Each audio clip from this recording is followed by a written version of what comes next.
Hello, friends. Welcome to the Champions Mojo podcast, where we celebrate the extraordinary stories of adult athletes who inspire us with their passions, comebacks, and stories we can all relate to and learn from. I'm your host, Kelly Pallas. I am so excited today for our special guest, Matt Moseley, a powerhouse of purpose whose life has been shaped by three interwoven pursuits. By day, he's the principal and CEO of the Ignition Strategy Group, a communications consultancy that has guided major campaigns in high-stakes public affairs, including work for Johnny Depp, the Colorado Senate, and AT&T, just to name a few. But by early morning, Matt transforms into an extreme open water swimmer, pushing human limits in rivers, lakes, and seas. Matt's 3 world record adventure swims read like a call to arms for the planet. From a 25-mile solo across Lake Pontchartrain in almost 15 hours to pioneering swims through Canyonlands and across the Caribbean, his feats have been turned into documentaries and recognized by the World Open Water Swimming Association, or WOWSA for short. His new book, Soul is Waterproof, is both a love letter to water and a clarion call. We are fish that live on land. Going back to the water is not secret. Beyond the swims and stories, Matt is an author of 3 published works: Ignition, Superior Communication Strategies, Dear Dr. Thompson, and Soul is Waterproof, a speaker and a consultant who uses his platform to champion water conservation, juvenile justice, and public policy. As a co-chair of the Southwest River Council for American Rivers and an advisor at the University of Colorado, his mission is ambitious yet simple: to use storytelling in the boardroom or the briny deep to ignite change. I'm thrilled to welcome Matt Moseley to Champions Mojo. Welcome, Matt. Thank you very much. Great to be here. Well, I'm a big fan, and there's so much to cover. First, just kind of tell us where you are in the world and what is the main thing going on in your life right now? Yeah, you talked about in the intro, I basically have 3 jobs in my daily life. I'm the president of a public affairs consulting firm. And in that work, we do a lot of work with water. And some of my clients include American Rivers, the Water and Tribes Initiative, the Colorado River District, the Colorado Water Trust. And I'm also running communications for the Upper Colorado River Commission. And we are involved in some very high stakes negotiations between the upper basin of the Colorado River, Colorado, Utah, Wyoming, and New Mexico, and the lower basin, which is California, Nevada, and Arizona. And so I like to try to use my swimming as a way to tell stories about water, and just finished a 17-mile swim through Moab to raise awareness about the Colorado River and some of the challenges that it's going through. You know, it's a really low water year. We've had great snowpack, but because of the way climate change and aridification, the ground is drier, it soaks up more moisture. Some of the rivers are only about 30% of where they should be right now. So, you know, I feel like the Colorado River holds a real special place in my heart. And so wherever I can combine my work and my pleasure and my love of swimming, that's a real sweet spot for me. Beautiful. So this work that you do, is it based through your communications company? Correct. Yes. And, you know, one of the things I like to tell folks is that we have a water problem, but I also think that we have a huge communications problem around water, in that I feel like people have lost their connection to what water really means to their lives and why it's so critical to our survival as a species and a planet. You know, some people think that oil and gold are the most critical issues of the day. I think water is the most critical issue of our time right now. We just haven't realized it yet. Wow, that's so powerful, that statement. What do you think we could be looking at as a worst case scenario that might get us all moving? Well, I mean, not that we like to talk about that in general, but, you know, sometimes that's a motivator. Well, no, it is. And, you know, I grew up in South Louisiana. I live in Boulder, Colorado. I think generally people think if water is coming out of the tap, then everything is fine. And my work with the Water and Tribes Initiative shows us that, large percentages, anywhere from 60 to 70% of people on Indian reservations and Native American tribes don't have access to clean drinking water. And, we sort of take it for granted that the taps are always going to flow and that clean water is always going to be available. But we know from climate change around the world that clean, fresh water is becoming scarce and more scarce. And, it's kind of an issue for the world, I think. Absolutely, for sure. So your stories that you would tell, what are they in Soul is Waterproof? I know this book is kind of brand new, so I have not even had a chance to read it, but tell us, what is Soul is Waterproof about and what might we glean from it? Sure. And so I track a number of different swims and tell stories through these swims around the world. For instance, swimming across the Caribbean, we were doing some of the first testing for plastics. This is about 11 years ago down there, and working with the Five Gyres Foundation that actually do real-time testing for plastic content in the water as I was swimming. And, trying to use my swims in those kind of ways. And, I swam across Lake Pontchartrain. It was 25 miles. That's where I'm from. And whenever I was growing up, people wouldn't even put their toe in there. It had been ruined literally by agricultural runoff, dredging for oil shells. There were oil derricks out there, and it had used to be back in the days, Elvis used to play there on the waterfront, and it was a cultural center of New Orleans, especially in the summer for the hotter months, and people could go to Pontchartrain Beach, and it was a beautiful place and was really a part of the city. And then they decimated the lake.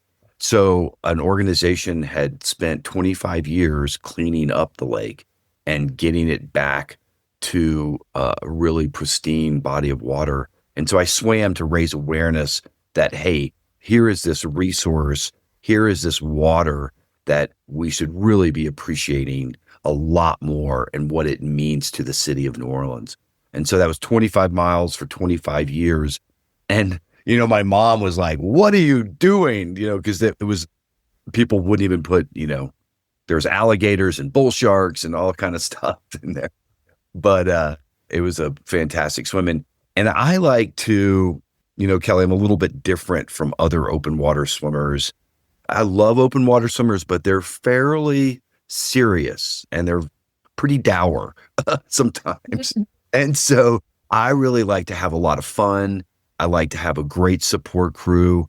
On the New Orleans swim, I had jazz legend David Amram, who had played with the Beats and Dizzy Gillespie and is a composer in residence at the New York Philharmonic, playing jazz, composing jazz for 14 hours and 56 minutes while I swam.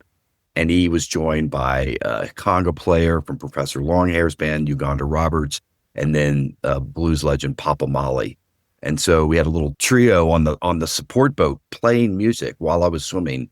And, I couldn't hear it in the water, but it's happening. And the support crew, is dancing on the boats and having a blast. And it just makes me appreciate that moment so much. And I had been swimming for 9 hours in Pontchartrain, and I swam through the night, and I wanted to minimize my sun exposure.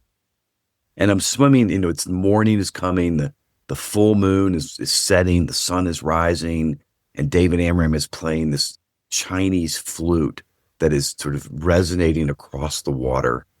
And I think back on that moment, it's just so beautiful and so transcendent.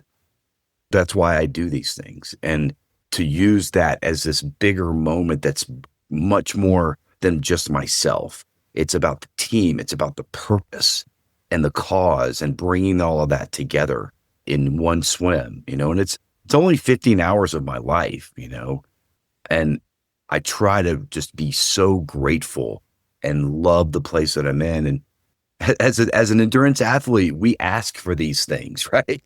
And you can't be surprised when it gets really hard. And I mentioned the sunrise, and David's playing the Chinese flute. Well, I had 6 more hours of swimming, and that's when things got really hard, was when the sun came up and it's fracturing in my goggles and nausea issues. And and different things. And, I do a lot of mental conditioning and was preparing myself for that moment when it's going to be hard, right? And you might be crapping on yourself and vomiting. And, how are you going to react in those kind of situations? Are you going to pull out? Are you going to quit? No. How do you cope and get yourself mentally prepared for that space and smile, and enjoy it because it's a beautiful thing. And this is your dream that you're living. So just trying to be really cognizant and present in that space while I'm swimming and when things get going really tough. And how do you deal with that when the pain comes? What's your secret? Yeah. So my longtime paddler, Mark Williams, also is a mental conditioning coach and works with a lot of veterans. He was a former F-16 fighter pilot in the Iraq War. And, what is the last person to see hand-to-hand combat in the air when he was chased by a Russian MiG?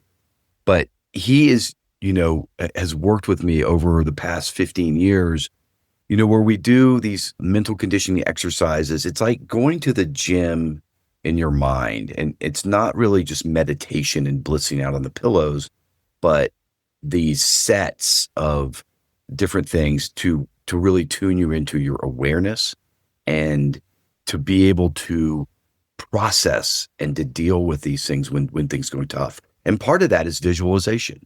We'll do visualizations of the swim and Mark will lead me through like, okay, it's not sunny and calm anymore. You're vomiting on yourself. You just got chased by an alligator.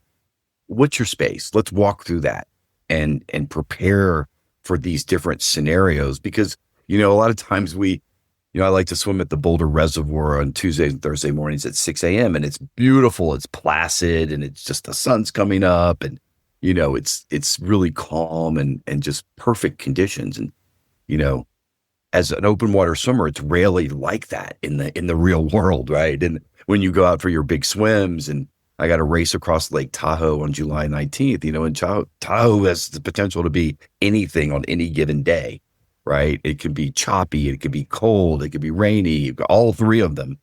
And that's one of the things I love about open water swimming is that variation of it is never the same, ever, ever. That's part of the sport is rivers, lakes, and oceans present these really unique challenges that you don't find in a pool. In fact, I tell people open water swimming is a little bit like running in the mountains, trail running as opposed to running on a track. Whereas swimming in a pool is like running on a track. And I think swimming in the open water is like trail running. It's free. You're really just doing it on your own time and your own space. And, I will mention that you won't see in my swimming history any of the, English Channel swims. Now, I want to do Gibraltar and Catalina, and I've tried to do the race around Manhattan and haven't been able to get into that yet. But, the English Channel to me, look, great, love channel swimmers, but it's like the Everest of swimming. It's expensive. It's cold. It's gnarly. It's jellyfish. There's ships. How about let's go to a place like the Colorado River through Moab and Canyonlands where you feel kind of Phelpsian when you're swimming, that it's just long and you're going with the river's moving at about 1 mile per hour in this kind of strong current and the eagles are flying over the head. The canyons are rising up and you're following this beautiful river that's ancient, that has carved these canyons through the millennia. And it's cold. It was just snow melt, right? And it's that silky feeling on your skin that's cutting through these scorching canyons in a blazing hot desert. And that kind of juxtaposition that just, I love it. I just love it. It sounds like you have this cause, this kind of mission pushing you to swim in these different bodies of water.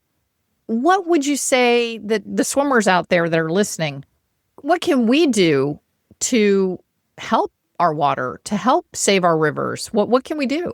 I'm so glad you asked that, Kelly, because I think that open water swimmers are in a very unique position to be ambassadors for water, that we are not just swimmers, but we are spokespeople for the water that we swim in. And to keep it clean and to keep it healthy. Now, there's a number of things that people can do. And, I've chosen to use my swimming for this purpose of raising awareness about water issues. American Rivers is the largest river advocacy organization in the United States, is how do we support them in their work and what they're doing on the Hill. And they have a goal to save and restore 1 million miles of rivers by 2050 and to take down 30,000 dams.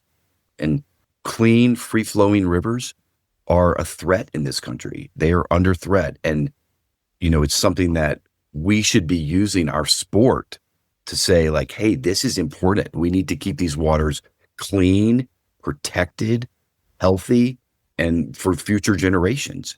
And not just because it's something pretty to look at, but because our very survival as a species depends upon it. So who are they under threat by? And tell me why dams are bad. Not all dams are bad. I don't want to say that. I think dams that have outlived their time, dams that are broken, that don't generate hydropower anymore, dams that, American Rivers was one of the spearheaders of taking down the Klamath Dam that, now just after 1 year, you've already have salmon respawning. You have tribal members just did their first, they had, I think, 100 Native American youth that floated and did a kayak trip, multi-day kayak trip through the canyons there. And, one of the things that I'm so glad to see that happened just last week and over the weekend was that the public lands sell-off was stripped from the budget bill. And, 20% of our rivers and fresh water comes from public lands. So selling those off, then, the Clean Water Protection Act, the Clean Water Act that protects wetlands. And, those things are all under threat. And, the moment that we start tearing up wetlands, drying up rivers and streams, polluting them, it's a real threat to humanity. So I'm hearing we can be ambassadors. We can support organizations that protect our rivers and lakes and estuaries and things. What else? How would I be an ambassador other than hosting you on my podcast? Well, I think, every day in the swimming world, somebody is going out and doing these great swims in bodies of water and using those stories to tell people why that's important. I would say, for me, at least, swimming with a purpose is very, very important to me. I'm on these long swims and I'm at 17 hours crossing the Caribbean.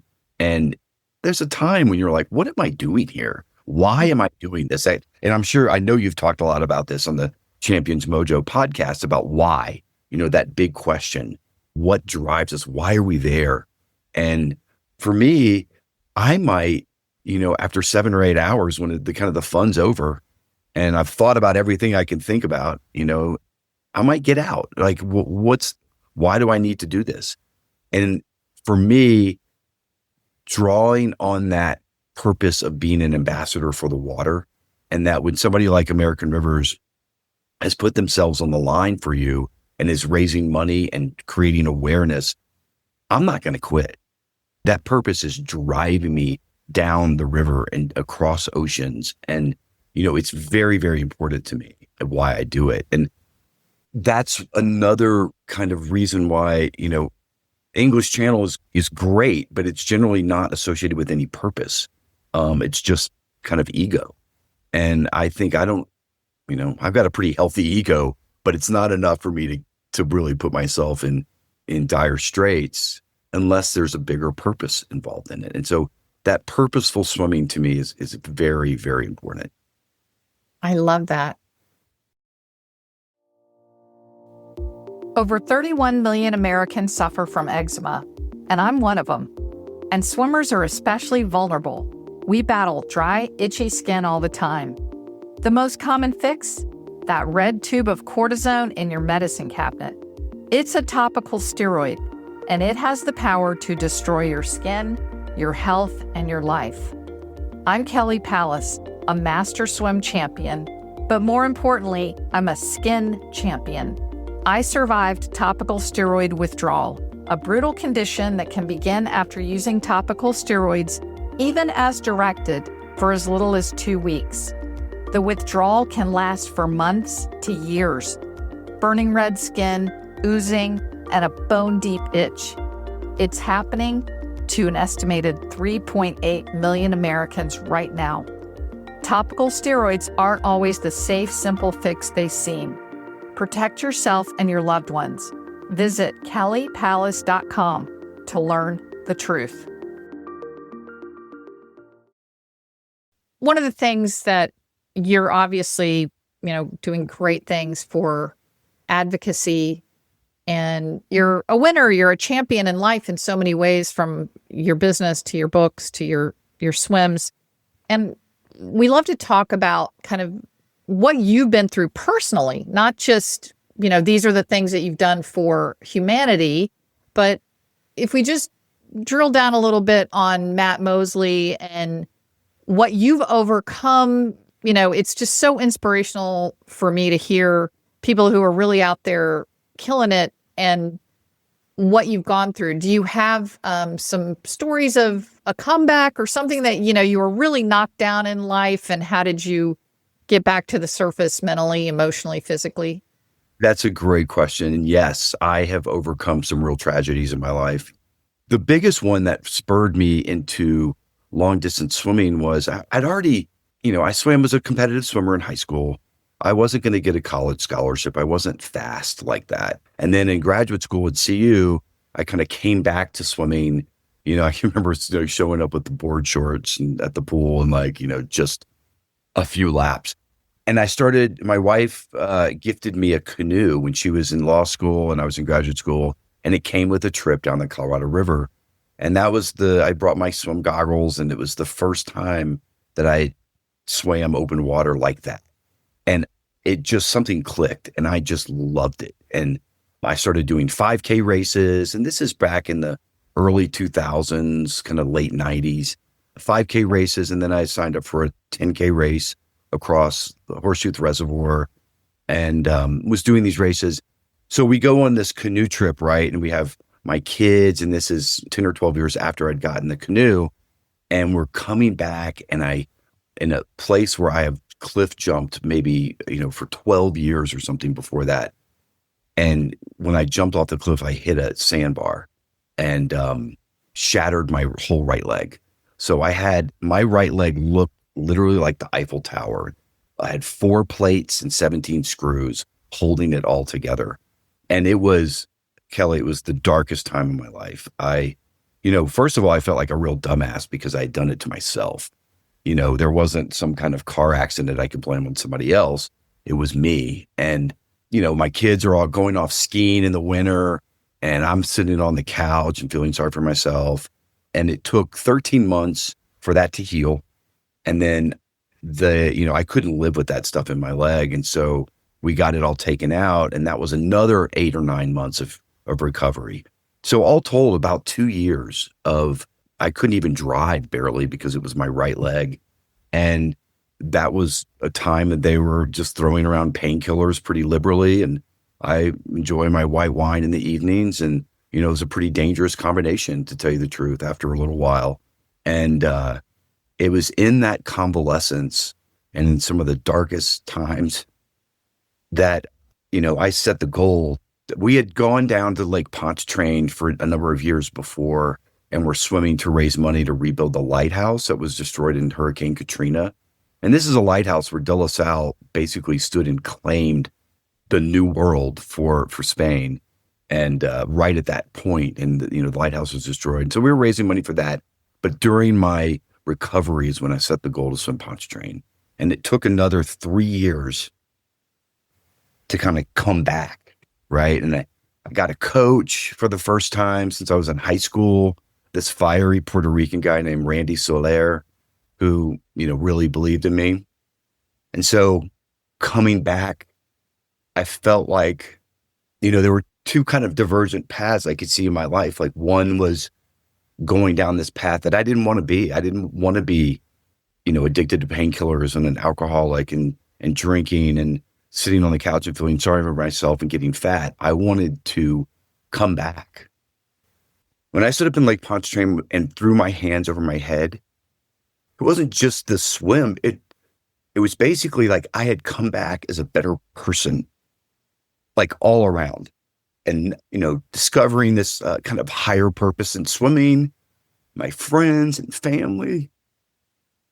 Yeah, sorry, I'm getting a little emotional about it, but, kind of, I hadn't really thought about that time for a while. And it was, in this very real sense, kind of overcoming this tragedy and becoming a better person through it. And that's something I really encourage people when I speak. And I try not to be a motivational speaker living in a van down by the river, but I try to tell people this example because, Kelly, when you're our age, things happen in life, injuries, cancer, deaths, all kinds of things. And how we deal with those is really the mark of our character, not if they happen, but when they do, how do we respond as a person? And so that was my response. And I felt like, it worked and I came back better. And then after Pontchartrain, there was no stopping me. I, then went to the Caribbean and then, went back to Canyonlands and swam the Colorado River and then, Sea of Galilee. And I'm not done yet. I've got so much more. I mean, there's so many swims I want to do, right? I just don't have the time or the space. Well, Matt, that is so powerful. And, you made me emotional too. And I could see you when I asked you about that dark time and that obstacle that you overcame. I could see you going back in your mind. I could see you literally visualizing yourself through the accident and through maybe the self-blame and the, all those things that we terrorize ourselves with. So if somebody's in that dark time, because we're all in that dark time, and if you're not in that dark time, then it's coming. And I know people used to say that to me and I hated it, but I really believe that we have way more of an ability to endure things that we think we can't endure than we can. But so what got you through that? Obviously you set the goal. What else? If you go back to that dark time on a daily basis for almost 2 years of probably a lot of pain and a lot of struggle, what were you doing that got you up? I remember when I first started coming back into the pool, and God, I had always loved swimming, but I did not realize, how much it meant to my life until I couldn't do it anymore. Right. And, I remember coming back to the pool and I was starting to do some dry land exercises on the side of the pool. And I was, so this guy, Randy, comes over. He had just moved from Puerto Rico to Boulder and he was coaching the Boulder Masters team. And he comes over and he's like, "Hey, what you doing? Are you training for something?"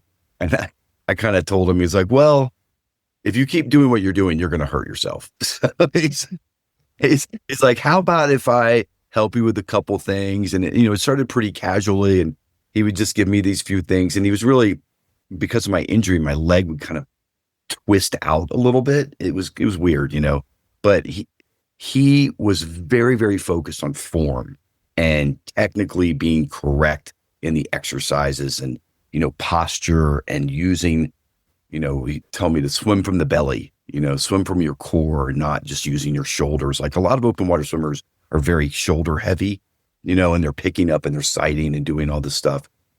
He was like, swim from the belly. I want your butt high in the air. But, just that technically correct form. And then he made me do a lot of sprints, which I was like, "What are you talking? Why are we doing these sprints? I'm a distance swimmer." And he's like, "No, but you got to go fast to go far. You got to go fast to go far, man." And so he was right. He really did, getting that speed back really helped my strength and overall ability for swimming. And, just having somebody that believes in you, it was really special. And I hadn't had a coach in my life since I was in high school. Right. So it was very different. And, that accountability and, "Hey, I'm going to be there at 6 a.m. for dry land. And then we're swimming at 7. You're going to be there." Right. And so having that was, I think, the key element to my success was that. And, having a great family and supportive team.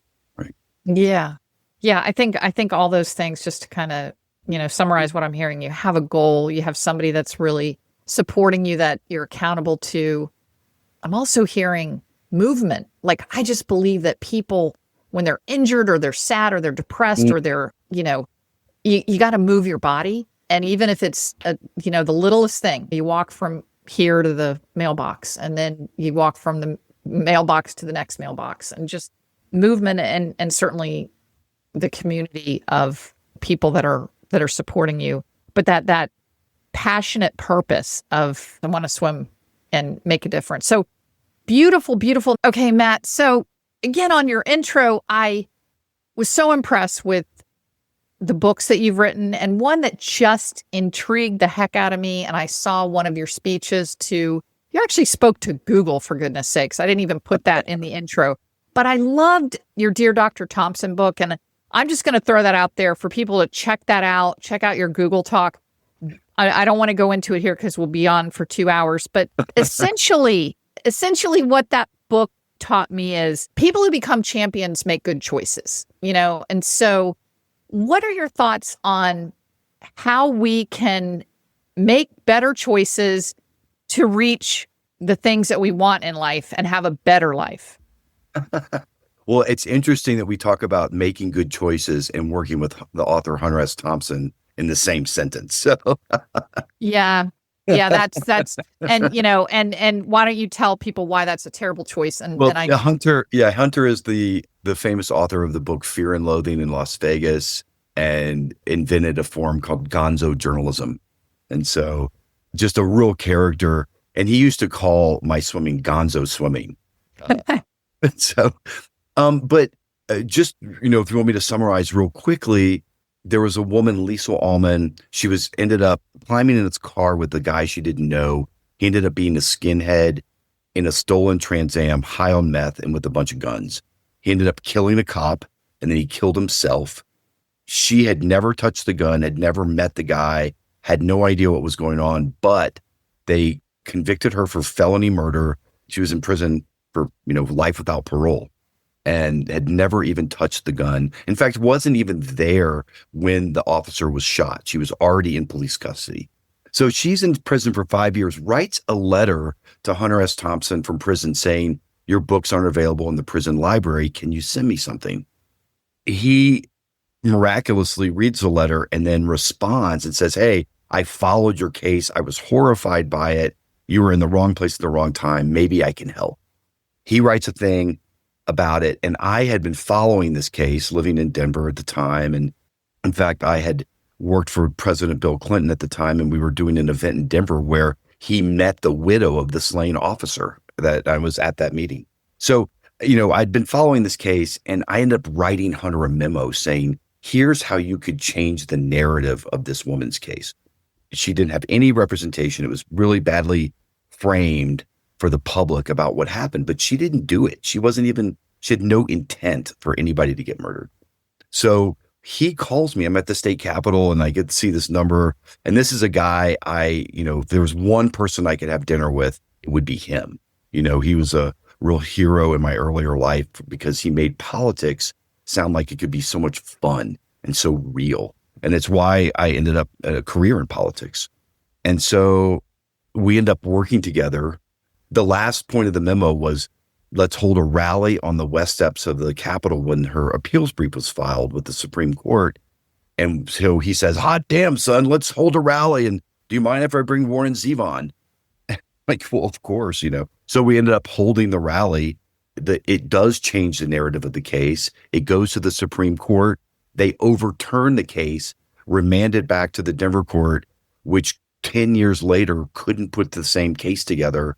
And she walked out of prison a free woman after 10 years in jail.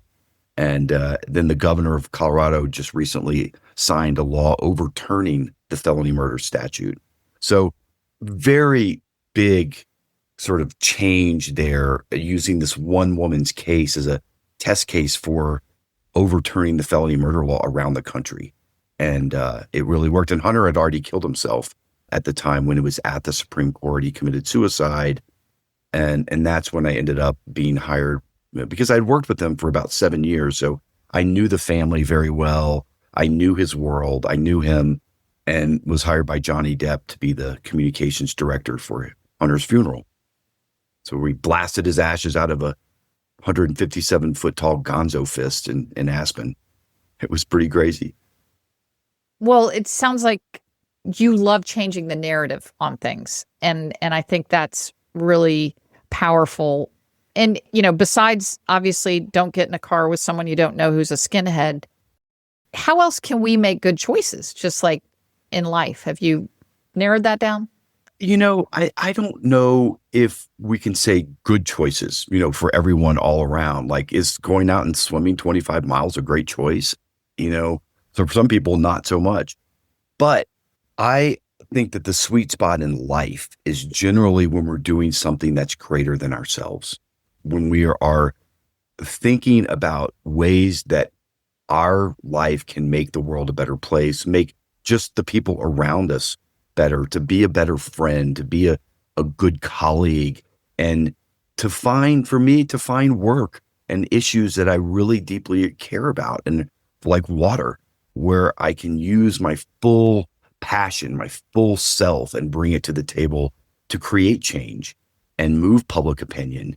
I've spent basically my whole career in sort of managing issues and public opinion, and how do we get people to support things like water or education or overturning the felony murder law, things that really impact people's lives.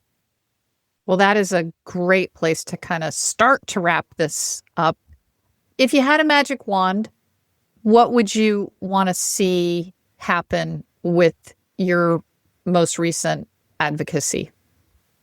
I would love to see a 7-state deal on the Colorado River. I mean, first of all, just because that's my world. But in general, I would love to see us as a sport using our sport to be water ambassadors and to really speak from the water. And, I mentioned that earlier, but, fishermen kind of stand on the side of the river, right? Surfers are on top of it.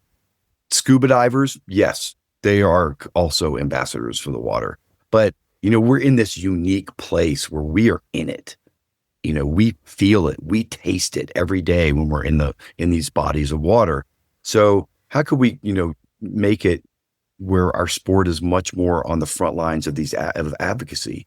And, it doesn't have to be to the level that I do it. I'm probably a freak of nature in this way, but just to go and dip your toes and take a cold plunge in the Boulder Creek, or in any river, the Gauley, in West Virginia, or something where you show people why you love it and why you care about these places and bodies of water and why they're important. So it doesn't have to be that you have to go out and swim 25 miles. You can just go dip your toe in it, but tell that story so that other people see it and appreciate it. That is so beautiful, beautiful. Before we go to the sprinter round, which is just a little list of fun questions for listeners to get to know you better, is there anything that I have not asked you that you'd like to share? No, I think we've covered quite a bit. Okay. Yeah. And of course, your book, Soul is Waterproof, is available. The Matt Moseley story, it's available. You're holding up a copy there. They can get it on Amazon or anywhere books are found, I would imagine, right? Absolutely. Absolutely. Yeah. I did a 35-city book tour. Somebody's like, well, why did you write a book? I'm like, well, to go on book tour, of course. But yeah, I love getting out and talking about these things and talking to audiences and sharing sort of this unique passion that I've found, Okay. Wonderful. Wonderful. Well, I will put in the show notes how all this info that people can find. Are you ready for some fast questions? Well, I mentioned to you, I'm not a sprinter. So I know I'm not either. So that's why just do the best you can. Take your mark. If your life had a soundtrack, what might be a song that you would play while you're swimming? I love the Grateful Dead. So Scarlet Fire, Scarlet Begonias might be something that I do it. I love funk music. So there's some Neville Brothers songs that I love to play. And then there's this great 07 song called Swimmers that sometimes gets in my head. And, I like to kind of hum it while I'm swimming. Oh, I'm going to write that one down. I haven't heard it. Okay. If Soul is Waterproof, the Matt Moseley story became a movie, who do you want to play you? Brad Pitt, maybe? I don't know. Chris Channing Farley. Tatum?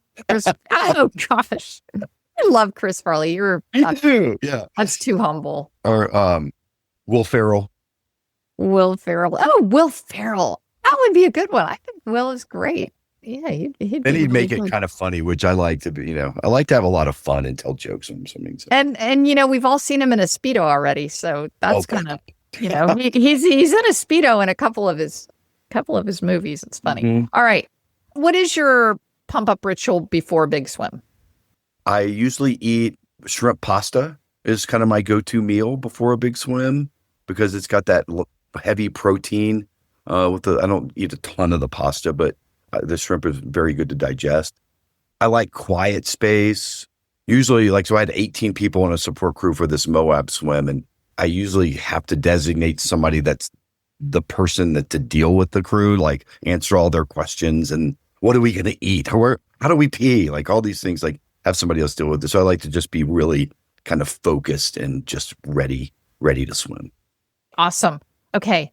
If you could gain one new skill just instantly, poof, what would it be? Fixing cars or working on my house.